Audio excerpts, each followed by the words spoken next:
Boa tarde, segunda-feira, 5 de setembro de 2016.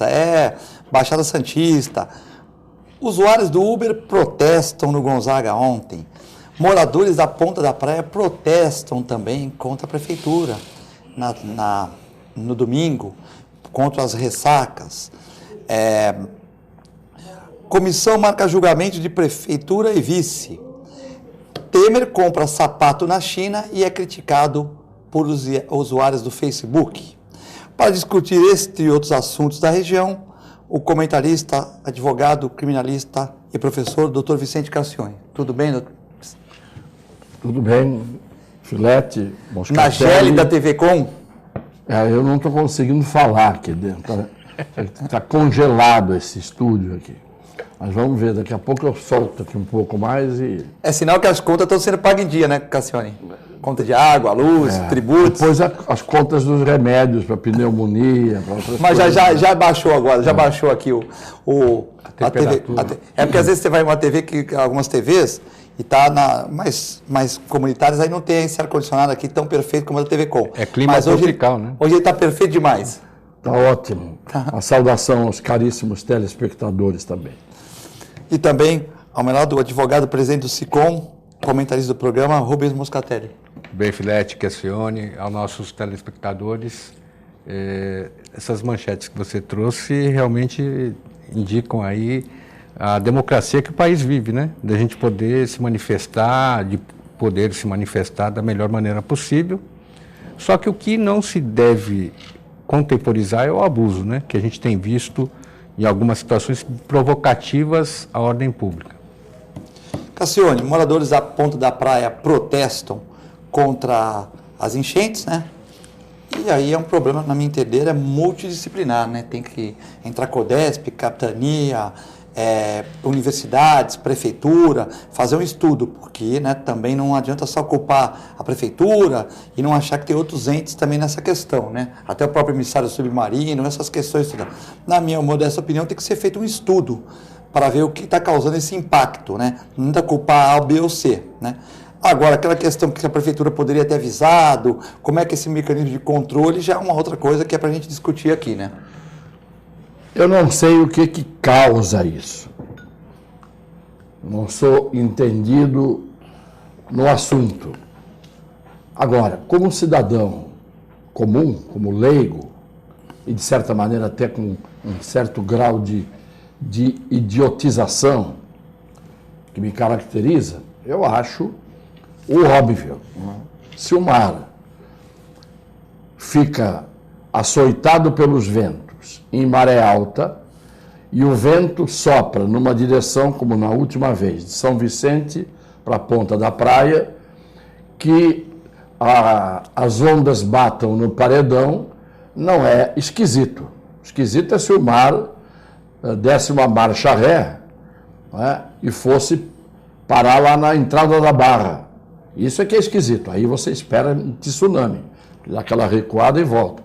Agora, bater no paredão, desde que eu era pré-histórico, eu lembro das ressacas batendo no paredão e invadindo a Avenida da Praia. Hoje dizem que é por causa da falta de dragagem correta, isto é, o que retiram do fundo do estuário está sendo depositado muito perto da entrada aqui da Bahia, quando isso teria que ser jogado mais longe, né? A areia, o lodo, com toda aquilo que existe, no metal pesado, etc. Tal, teríamos que jogar mais longe. E a solução seria fazer em diagonal, saindo da Ponta da Praia, em direção mais ou menos à Ilha das Palmas, um quebra-mar, como se fosse um pier, para evitar exatamente que acontecesse e que aconteça isso.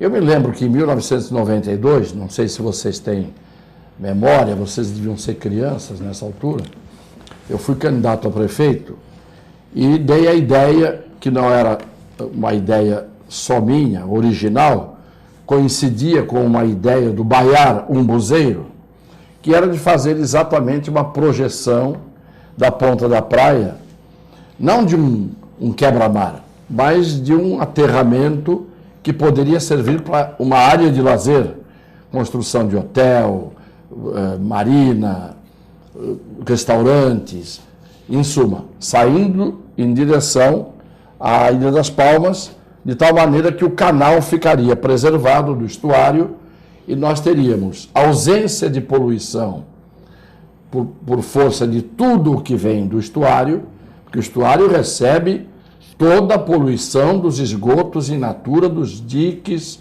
e das palafitas e dos próprios navios e assim por diante. E eu me lembro que o Davi Capistrano, na época, que era o meu adversário, ele falava assim, o meu adversário é delirante.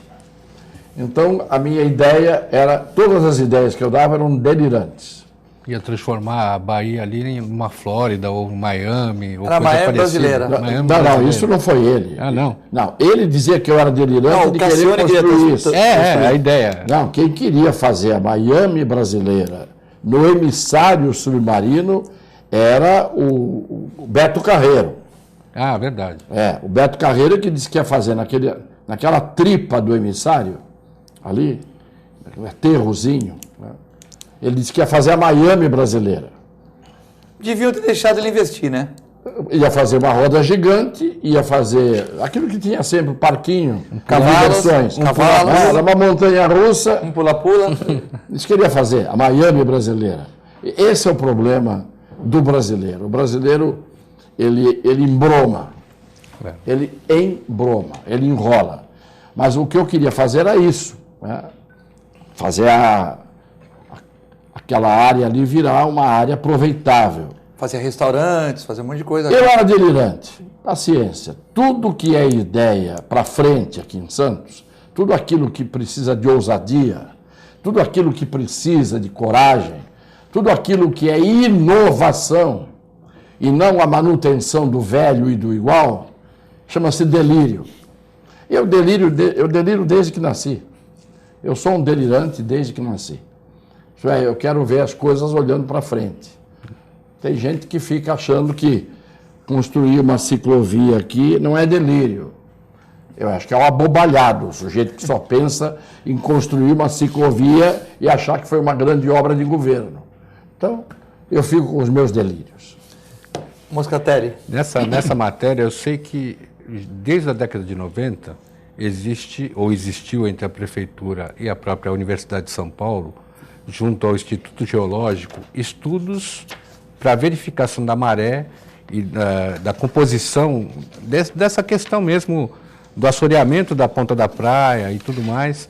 Eu não sei que pé está, se ainda existe ou persiste esse convênio, e eu acho que ele seria de todo valioso para a gente poder discutir isso tecnicamente. Eu também sou da mesma linha educacional, no sentido de que eu sou um completo sem conhecimento a respeito dessa matéria, principalmente da geologia ou da biologia, ou o que seja, que eu me resumo à área jurídica.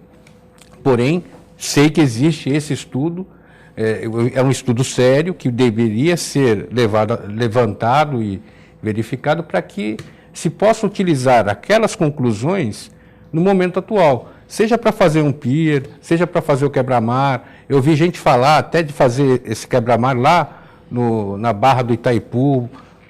Não dá para a gente avaliar. Eu não tenho condição de falar se é uma falácia, se isso é bom ou se é ruim, mas algo deve ser feito. E aproveitar o quê? O conhecimento de uma USP, ainda que ela seja hoje a 100ª primeira das universidades públicas do mundo, é a primeira do Brasil. Então a gente tem que aproveitar esse manancial de conhecimento para aplicar em Santos. Veja, como disse Cassione, eu, desde que me conheço por gente, há ressacas, essa ressaca invade lá a ponta da praia, lógico, dessa vez foi inusitado, tamanho de ondas, mas, como dizem por aí, tempestade perfeita, né? Foi tudo acumulado. Não dá para a gente também prever com muita antecipação. Enfim, falar mais do que isso, deixa para a justiça, porque há ações promovidas, há a defesa da própria prefeitura e de outros órgãos. A gente não pode aqui adiantar alguma coisa no sentido técnico, mas a lógica deveria prevalecer, né? Você deve contratar gente que saiba da matéria e que possa propor soluções plausíveis.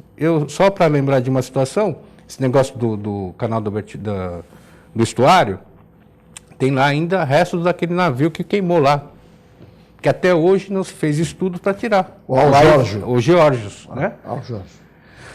Agora, e que é uma preocupação para quem sabe disso. Nós temos uma universidade aqui, tem uma praticagem que está com os aparelhos maravilhosos, tem a CODESP, tem a prefeitura, tem a USP, tem as universidades, tem enfim, órgãos ambientais, estaduais, federais. Então, por que tem que ser reunir tudo, fazer um estudo? E fazer um grande acordo, assinar um termo com o Oceano Atlântico.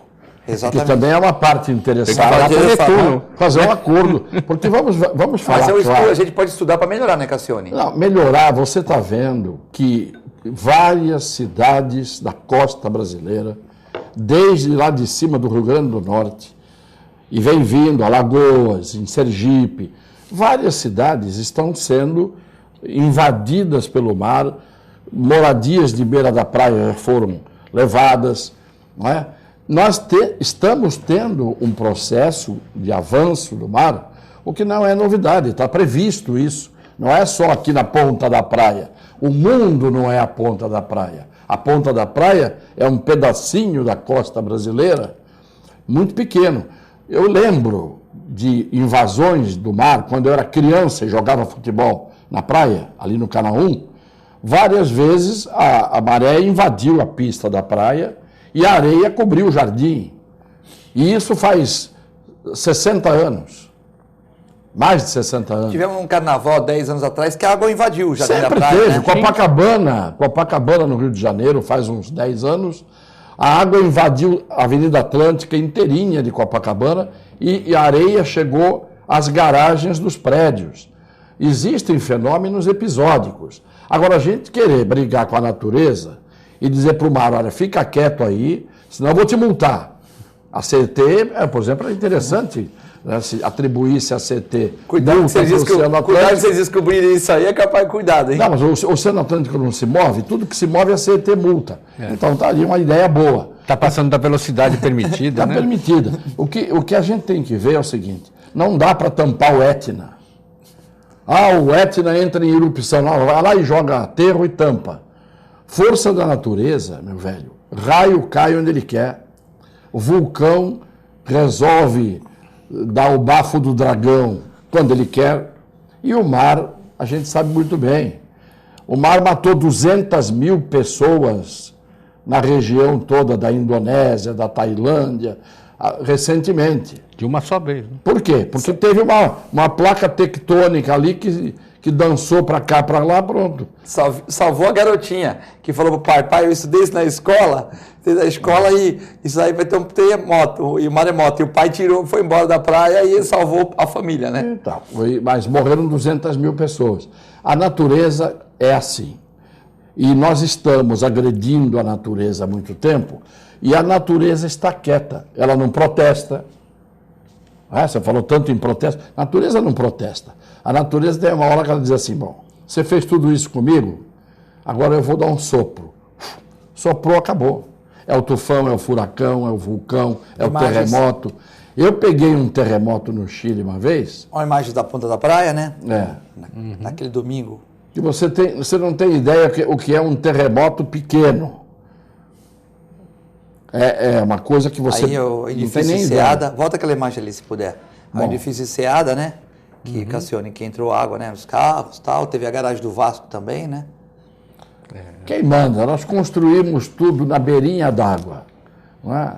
Sabendo que a beirinha d'água tem momentos em que ela avança para cá e avança para lá. Nós é que chegamos onde não devemos. Nós é que vamos aonde não temos o que ir. Você pega, por exemplo, por que todas as inundações em margens de rio são catastróficas? Porque o ser humano não respeitou as várzeas, não respeitou os vales. O rio corre dentro de uma calha.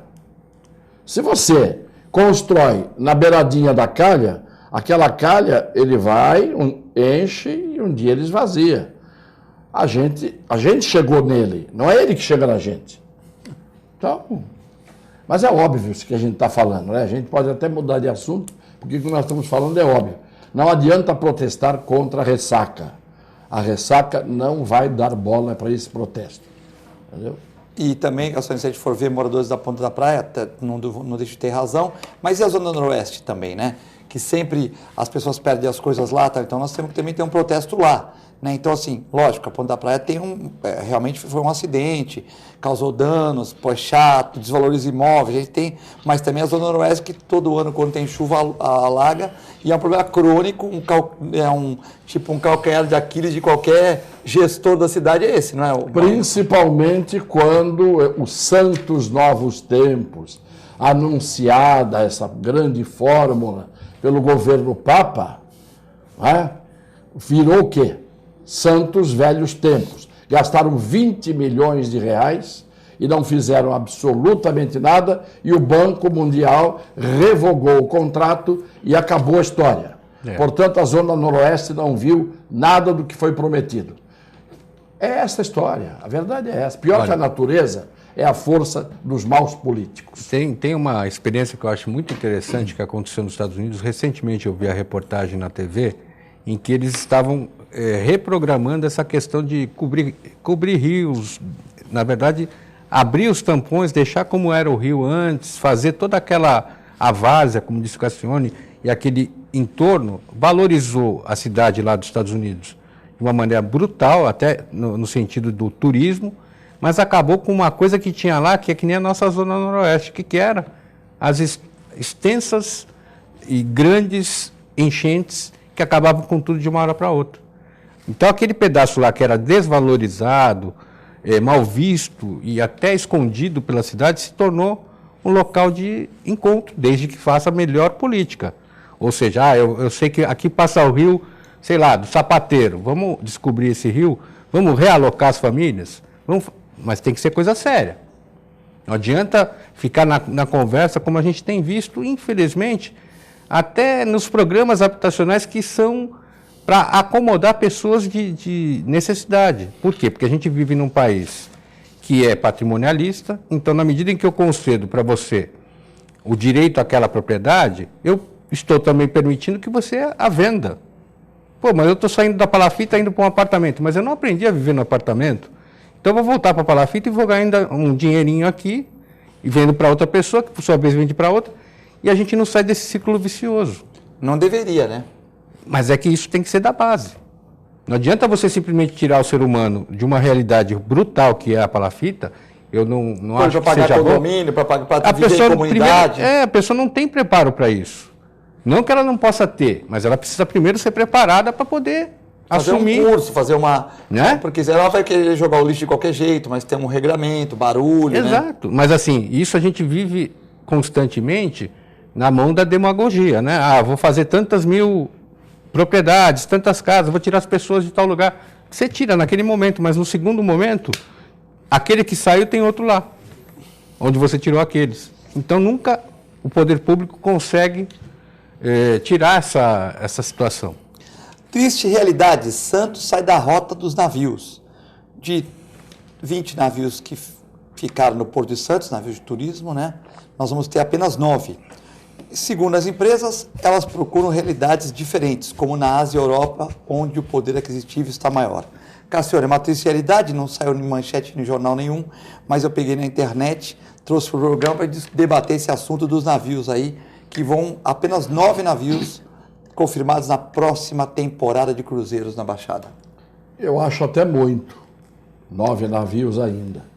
Porque a verdade é a seguinte, se você tem um terminal em que você possa fazer com que se ancorem ali os navios na quantidade exigível, ótimo. Nós não temos. Nós temos um terminal estreitinho, pequenininho, que está encurralado entre o estuário e a Avenida Perimetral e as linhas do trem, e terminais de container. Nós não temos espaço para fazer ali um terminal de passageiros. Em segundo lugar, o navio aporta em Santos. Aí o passageiro que aportou em Santos, ele diz, bom, agora eu vou conhecer as atrações turísticas da região. Para onde vai o passageiro? Me diga. O passageiro desce do navio, acostumado a viajar e a andar pelo mundo. Ele vai aonde? No Museu Pelé, está ali encurralado também num fim de mundo, sem nenhum tipo de proteção, sequer para o turista, para dizer o mínimo. Ele vai aonde? No Museu de Pesca. Ele vai subir o bondinho do Monte Serrate. Para onde vai o passageiro que desce em Santos? Ele vai ver a casa do trem. Ele vai o quê? Vai ver a Avenida da Praia? Mas ele está dentro d'água. Ele está navegando, dia e noite ele está vendo mar e céu. Então, nós não temos, a realidade é a seguinte, nós não temos aqui equipamentos turísticos que atraiam pessoas para que o navio, ancorando aqui, as pessoas fiquem aqui. As pessoas vão pegar um meio de transporte e vão para São Paulo. É o que está acontecendo. Nós não temos... Santos é uma cidade turística. Em quê? É balneária, né? Balneária, mas... Balneária que a pessoa compra um apartamento, uma kitnet, um quarto-sala, uma cobertura e vem aqui de São Paulo e fica aqui. E acabou. Balneária, sim. Eu concordo que é balneária. Tem no turismo, assim, você pode ir lá, o cara quer conhecer a Vila Belmiro, né, tal. A biquinha não existe mais, acabaram com a biquinha, quer dizer... Mas o Cassione tem razão nessa questão, né? Não tem nada, vamos falar a verdade. Nós não temos nada aqui que seja uma atração à altura de fazer com que o navio de passageiros, com 4 mil, 5 mil pessoas dentro, tá certo? Aportou aqui, para onde vão essas 5 mil pessoas? Qual é a grande atração? Não precisaríamos ter aqui as pirâmides do Egito. Né? Não precisaríamos ter isso. Mas alguma coisa, nesses anos todos da minha existência milenar, a Santos de hoje é a Santos de sempre, meu Deus do céu. Se você tirar a praia, a areia da praia, o jardim da praia e o Oceano Atlântico, o que sobra? O que sobra? Nós não temos nem um oceanódromo, que aqui poderia acontecer, não é? E se fizer, não tem onde parar automóvel, onde as pessoas estacionarem para os equipamentos turísticos, porque tem sinal de proibido em tudo que é lugar, não é? Até no mar. E semáforos fazendo da cidade uma grande árvore de Natal. Então não existe, não tem infraestrutura turística. Nós não temos aqui. Se um dia quiserem fazer uma infraestrutura na região, aí você teria que usar da ponta da Praia Grande para frente. Da Praia Grande para frente, porque lá tem espaço. Nem que seja na altura de Piruíbe, na altura de Itanhaém, de Mongaguá. Santos é uma ilha que não pode expandir nem para a área continental, que não se pode mexer ali. Senão você vai matar os siris do mangue. Então, para onde a gente vai crescer? Para onde a gente vai expandir?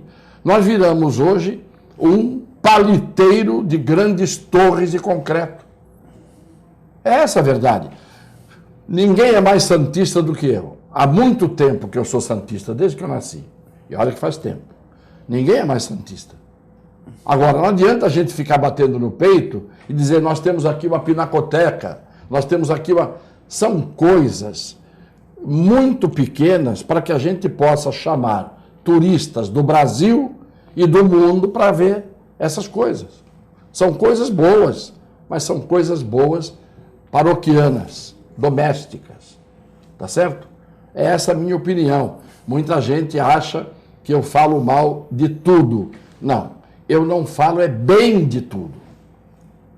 Que é diferente. Tem gente que fala bem de tudo.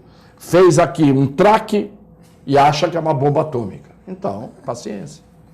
Moscatara, essa questão dos navios aí, Preocupante no sentido da mão de obra, né? Daquilo que envolve também a parte de prestação de serviços, mas eu tenho que concordar, na verdade, falta a nós todos preparo para o receptivo, ter coisas para oferecer diferentes, qualidade maior na prestação de serviço. É isso que atrai turista. Não é o turista interno apenas, porque também, tudo bem, acho ótimo que venha o turista de todo o Brasil visitar Santos, mas o externo que é o melhor, porque ele traz dólar, ele traz euro, ele faz com que onde eles vão, a economia floresça. Então, para você ter eles, o que você tem que fazer? Investir. E onde é que você acha que eles vão parar? No Porto de Paranaguá? Não. No Porto de Rio Grande? Não. No Porto de não sei de onde? Não. Rio de Janeiro. Rio de Janeiro, Rio de Janeiro. É lá que eles vão. Em Salvador, Pergunta para o turista onde é que ele prefere parar. Se ele prefere parar no Porto da Bahia, lá de Ilhéus ou no Porto do Rio de Janeiro. Claro que é no Rio de Janeiro. Mais do que nunca agora. Então, o empresário que tem um navio daquele tamanho, ele vai querer parar onde? Onde dá dinheiro, onde tem atração turística. Isso é indiscutível. Antes do break, só vou ler uma notícia aqui, mas para não deixar o Cassione mais chateado, 2 novos radares entram em funcionamento em Santos. Então, você que tem que andar numa velocidade moderada, toma cuidado, né, e tenta seguir as leis.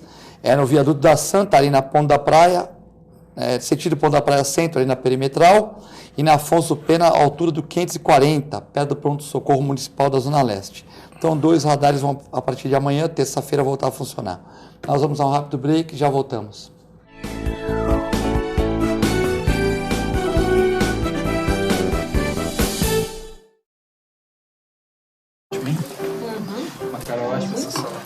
Luísa.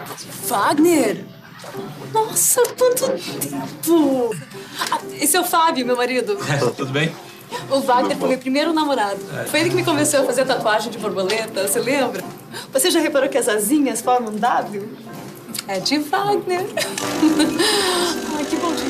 Tem coisas que a sua família não precisa saber. Mas se você é doador de órgãos, isso você tem que informar.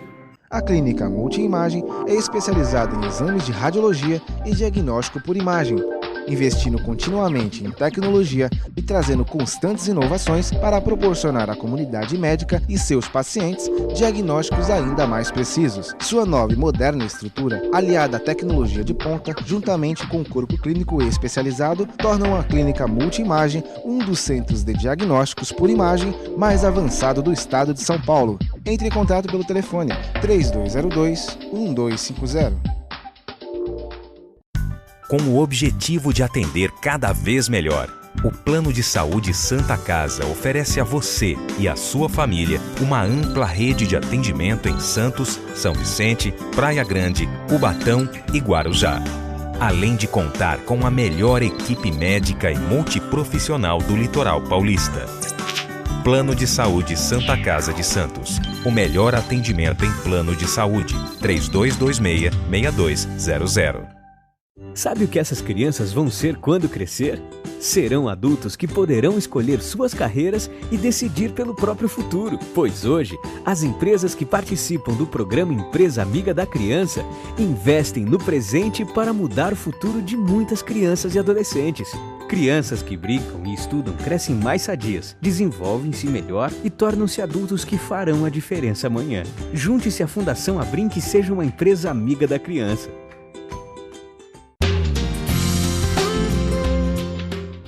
Apoio ACESP, Associação dos Canais Comunitários do Estado de São Paulo.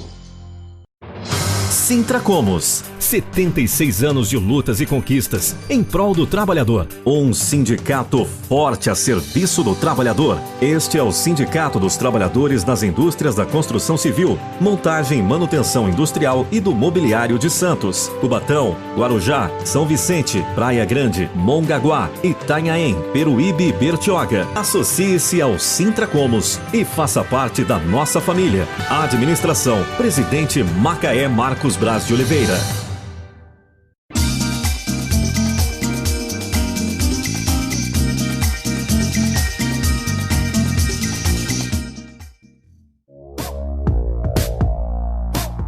Sindicato dos Trabalhadores Municipais de Praia Grande, há mais de 20 anos levando aos seus associados planos de saúde e convênios, assistência odontológica e jurídica, curso de capacitação e outros benefícios, dando aos servidores melhores condições de trabalho e qualidade de vida. Para mais informações, acesse o site www.sindicatopraiagrande.org.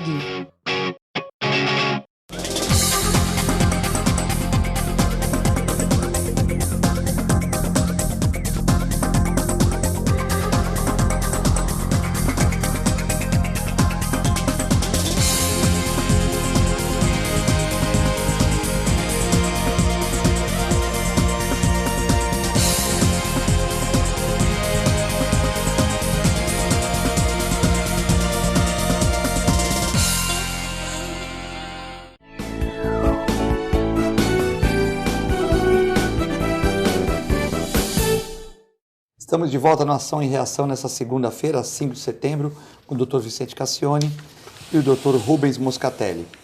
Aqui também tem uma pauta extensa, né? Mas também é o Uber, né? O Uber tem muitas perguntas sobre o Uber. Manifestantes realizam ato pró-Uber no Gonzaga. Ontem foi o dia dos atos, né? Atos na Ponta da Praia, atos pró-Uber. O que você acha disso, Cassione? Ato pró-Uber no Gonzaga, em Santos. Os atos têm que ter consequências. Não adianta você reunir pessoas e as coisas não mudarem. O Uber, hoje, é uma realidade irreversível.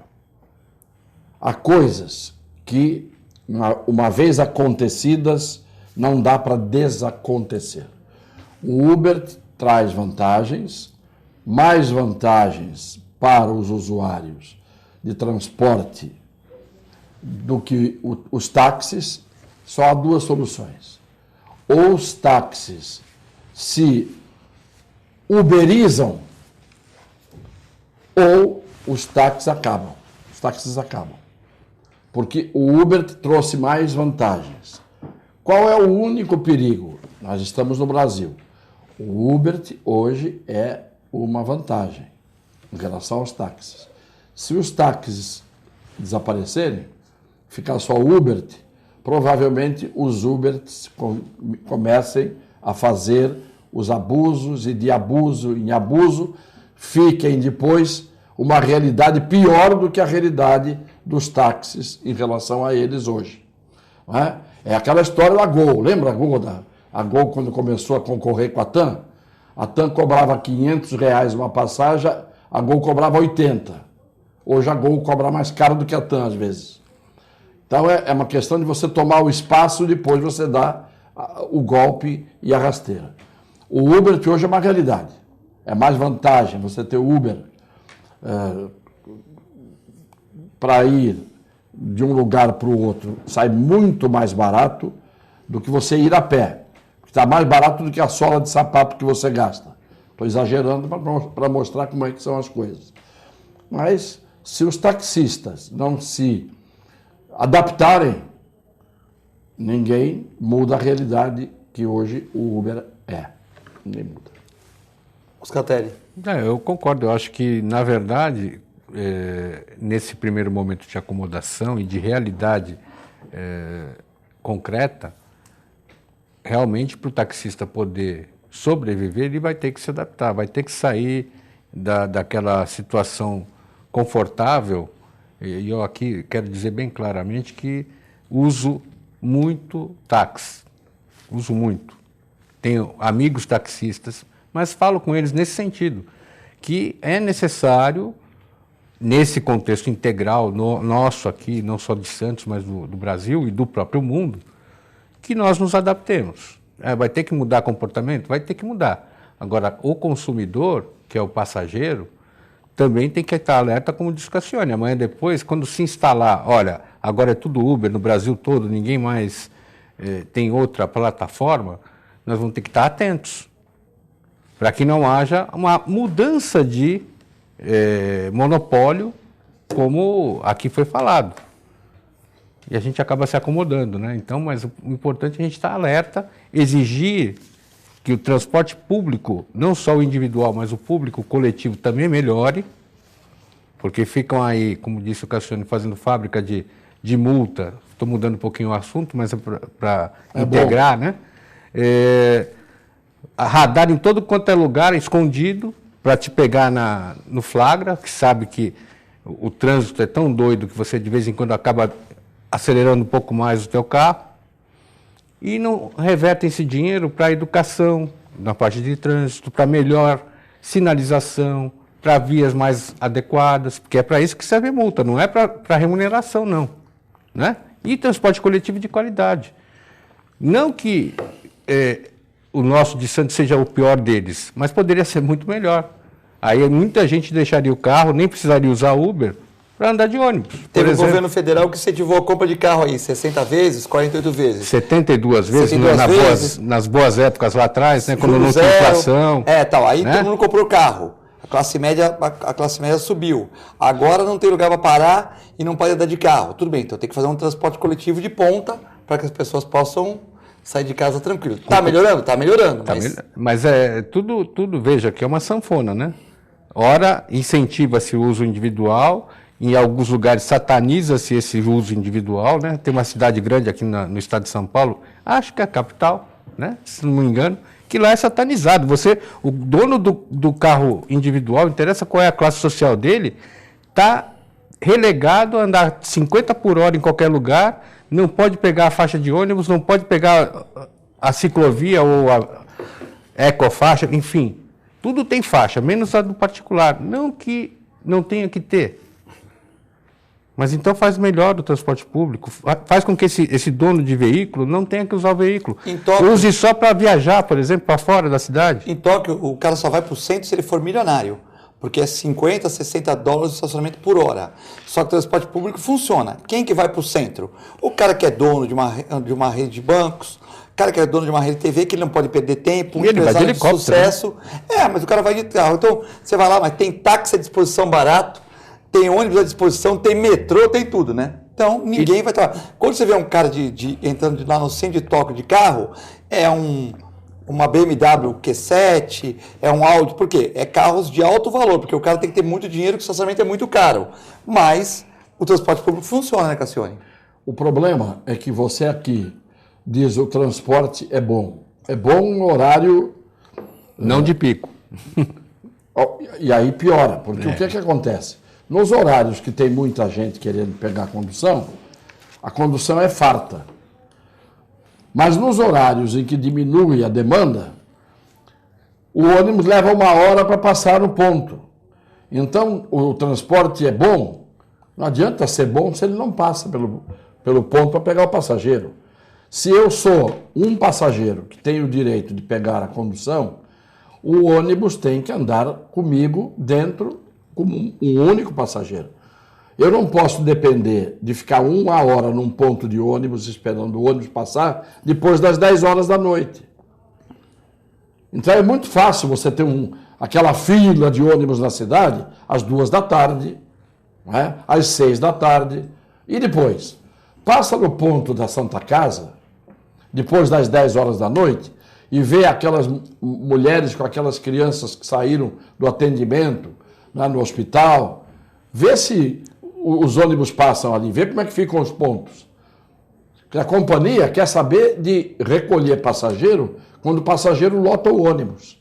Mas quando o passageiro é pouco, fica plantado no ponto e não passa ninguém. Isto é criminoso do ponto de vista de se dizer que o transporte coletivo é muito bom. Muito bom em que horário? Eu quero ter direito a andar de ônibus a hora que eu quiser. Com qualidade. Com qualidade. E não ficar plantado no ponto 1 hora. Porque aí você perdeu 1 hora da sua vida esperando a condução. Não é andando na condução, esperando a condução. E isso ninguém toma providência. As empresas de ônibus fazem o que querem. Tem muitas perguntas, vamos falar dos apoiadores, senão a gente esquece aqui os apoiadores, muitas perguntas. O Brito Setaporte, o Alcindo, o Edson Taxista, a Regina falando bem do Uber, enfim, muitas participações aqui, o Sidney Costa, para querem saber a opinião de vocês. Vamos falar da Ozan, plano de assistência familiar é Ozan, 32.28.8000, www.ozan.com.br. Faça com mais que 500 mil pessoas na região, tem Ozan. Quando você precisar, ela vai estar lá para te ajudar e ajudar a sua família. Também um abraço para o pessoal do Boqueirão Express Grill, Rua Lobo Viana 89, ao lado da Unisanta. Pratos maravilhosos para você comer de segunda a segunda. Mandar um abraço para o Nelson, São Paulino e o Paulo, que são os proprietários. Rua Lobo Viana 89, em frente ao Supercentro Boqueirão, ao lado da Unisanta. Boqueirão Express Grill. Bom, quando a gente fala de Uber, aqui tem muitas pessoas do contra, a favor. A Regina de São Vicente, parabéns pelo programa, vários assuntos. Concordo com Cassione, o Uber é irreversível. A Joana, também de São Vicente, fala, eu uso Uber sim, porque é mais barato. Já o Edson Taxista pergunta para o Cassione o que faz com a Lei 12.468 de 2011. É certo um aplicativo que retira 25% da riqueza do país? A lei do táxi é equiparada a todos os profissionais, né? Então, assim, mas o Cassione não falou mal de taxista. Não, ele falou só que é irreversível. Ele não falou mal de táxi, falou que não tem jeito de parar. Não, o que tem que fazer se o taxista tem ônus, se o taxista tem muito mais despesas, se o taxista não tem as regalias que o Uber tem que se dar ao taxista uma condição idêntica. Eu não estou querendo acabar com os taxistas, eu estou querendo ao contrário, que os taxistas possam ser Uber. O que não pode acontecer é você dar um privilégio para o Uber e deixar o taxista com a carga nas costas. Isso não, é evidente que acaba com o táxi. Acaba. E o táxi segurou as pontas durante muito tempo. Ajudou o crescimento da cidade e tal. Claro. Então, é preciso... Ele já tem uma vantagem na de aquisição do carro, assim por diante. Mas a mesma condição que tem o Uber, tem que ter o táxi. Porque aí o táxi vai baratear o preço. É isso que vai acontecer. E tem que acontecer. É desta concorrência que o Uber trouxe, é que o táxi pode agora, com a força que tem, ao invés de combater o Uber, o táxi tem que reivindicar condições iguais, que lhe permitam, exatamente, ser iguais ao Uber. Aí ganhamos todos. Todos ganham. Eu não estou dizendo que o Uber tem que acabar com o táxi. Estou dizendo que o Uber veio e é irreversível. Não volta para trás. Agora, não é acabando com o Uber que você vai resolver. É melhorando a condição do taxista para ele chegar no nível do Uber. Para que haja concorrência real. Claro. Porque o Uber também é muito fácil você se inscrever. Você tem um carro, hoje tem desemprego, né? Claro. Você tem um carro bom, um carro preto, tal. Você tem um carro bom, compra. Você põe um terno, uma gravata, vai lá, se cadastra, atende as pessoas gentilmente, conhece a cidade e tal. E manda 25% para o aplicativo. Mas como é que o taxista paga o taxímetro?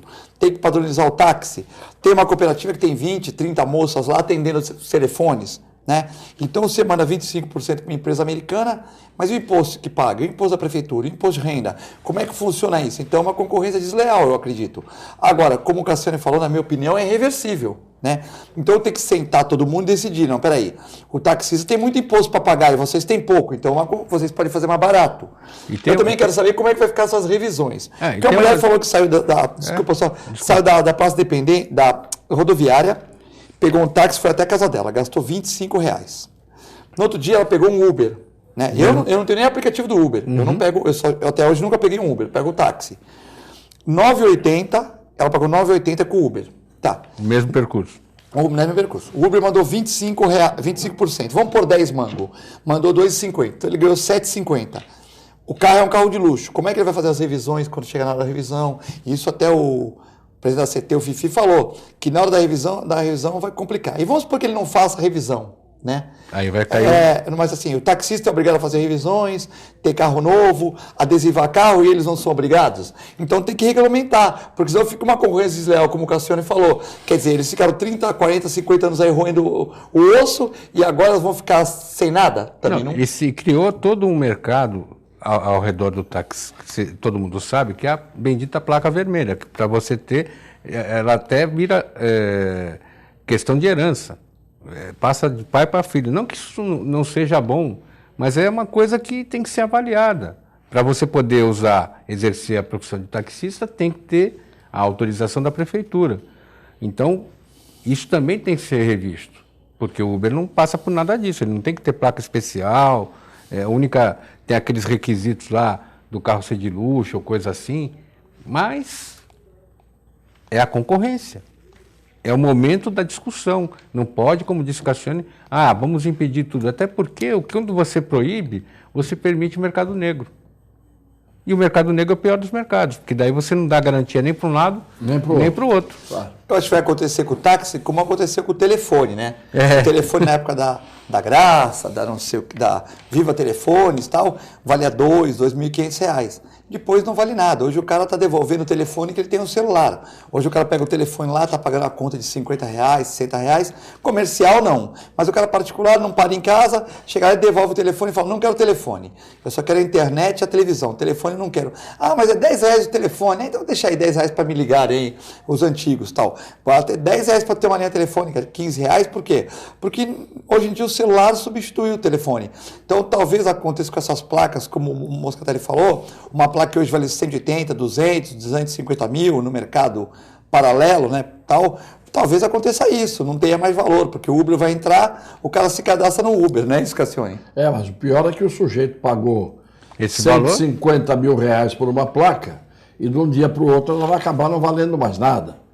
Não é? Então, hoje, o taxista que tem um táxi, é preferível ele transformar o táxi dele em Uber. Ele entra para o aplicativo e deixa de ser táxi. Mas, doutor Cassione, mas a vida não é assim. Quando o senhor começou na faculdade de Direito, o cara vai falar, doutor, eu briguei com o porteiro do meu prédio, tal. Aí o senhor pegou a fama. Aí vieram outras faculdades. O cara formava em Direito, formava 30 por ano na Baixada. Aí começou a ter 3 faculdades, São Paulo, aí começou a ter muito. Hoje, no seu escritório, com certeza, só vai bomba. Um casinho simples, eles não vão trazer para... É como antigamente, eu vacinava... Isso eu falei hoje na rádio, na 102.1. Eu vacinava 20 cachorros por dia, minha equipe, e atendia 1 atropelado e 5 emergências. Hoje eu vacino 8. Eu fui lá, tem 3 carros na porta agora. Eu estou vendo aqui no aplicativo. Você vacina 8, eu vacinava 20. Eu fiquei mais conhecido, a clínica aumentou de tamanho, tem mais veterinários, tem mais gente, eu vacino 8 ou 10 animais por dia, a minha equipe toda. E eu pego 20 emergências, 20 caras que vão com envelope, com raio-x, com exame de sangue, doutora, para a senhora avaliar. Normal, não mudou o perfil? Lógico que mudou. Valor agregado maior, porque você faz mais exames, perde muito mais tempo com o cliente hoje, atenção triplicada, né? Tem cliente que você perde 1 hora lá, fica uma consulta jurídica, né? Porque você perde 1 hora, aí chega 2 consultas em 1 hora, você tem que falar para a pessoa de atrás, você quer que o doutor Vicente, o veterinário Vicente Cassione, o filete ou tal, você tem que esperar 1 hora, porque ele pegou uma consulta nova ali, a mulher já passou por um monte de gente e tal. E eu tenho certeza que todos os hospitais que tentam trabalhar bem, vai ser assim. A vacina vai dividir para todo mundo, pulverizou, e os casos difíceis eles vão levar para que eles confiam mais. Então mudou totalmente. Antigamente eu atendia 2 emergências por dia e ia para casa rindo. Hoje eu tenho 20, tem dias que eu saio de lá tonto. Por quê? Mudou o perfil do cliente. Hoje em dia mudou. Então o taxista também vai ter que, infelizmente, se adaptar a essa nova realidade. Ninguém vai levar uma briga de morador com o porteiro para o Vicente Cassione. Vai levar um problema gravíssimo lá, porque ele pegou fama. Então, esse caso aqui eu vou levar no fulano, tá. Mas esse caso aqui, poxa, esse caso criminal aqui, meu filho pode ser preso, as testemunhas vão todas contra isso, eu vou passar para o Cassione. Cassione resolve para mim. Ou os outros advogados que têm mais nome. Não é uma realidade? O senhor pega a moleza no consultório hoje, no escritório? Não, veja só, e esse é o problema. O que mantém um escritório, estou falando na advocacia, isso. O que mantém um escritório são as causas pequenas e médias. Isso é que mantém o escritório. Todo mundo pensa que você vive de causas grandes. Causas grandes não são causas rotineiras de todo dia. Todo mundo fala assim, não, eu não vou no Cassione, porque o Cassione só pega a causa grande. Não, meu escritório... Tem outros advogados lá? Não, e eu mesmo. O escritório tem que cuidar de tudo que aparece. Porque o dia que ele disser, não, eu vou começar a selecionar, só vou pegar causa gigantesca, causas complexas, grandes, só causas de gente rica. Isso não existe. você vai à falência. Mas não ocorre isso quando a pessoa pega uma fama? De fora para dentro. Quer dizer, as pessoas, quando você tem nome, era que nem um sujeito que queria fazer uma operação plástica e ele dizia, eu gostaria que o Ivo Pitangui me operasse. Mas eu não vou porque o Ivo Pitangui deve cobrar uma fortuna.